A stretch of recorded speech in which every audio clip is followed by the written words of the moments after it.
Hey, good day, all. COVID-19 update with my Shine Bright shirt on.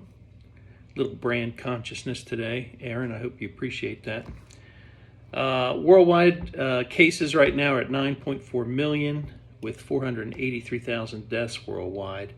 In the United States, 2.3 million cases with 122,000 deaths.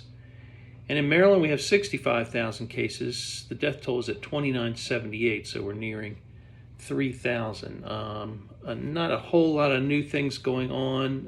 The cases are spiking in places like Texas, Arizona, California, Alabama, mostly down the south. Social distancing is not being practiced in some areas. I was recently very concerned when I saw a relative of mine, a niece, at a bar with a lot of people with no mask. And here's how it happens. Her mother goes down and visits her. Her mother's over 65. She may contract it through her, and then she goes and visits her mother, who's 93, and it progresses like that. That's how it all starts. And anybody that does that needs to stop, because it's not about you, it's about the people that you're in contact with and how that spreads.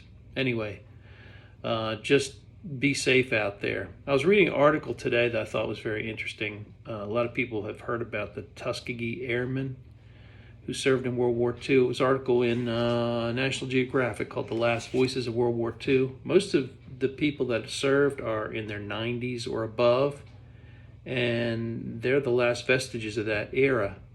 The greatest generation. The Tuskegee Airmen were African-American airmen who served, and the story was about Harry T. Stewart, who served for many years. It said by 1945 there were 1.2 million African-Americans serving in the military in Europe, the Pacific, and along the home front. A friend of his who flew with him was shot down. Both of them there were two of them that were shot down on this mission.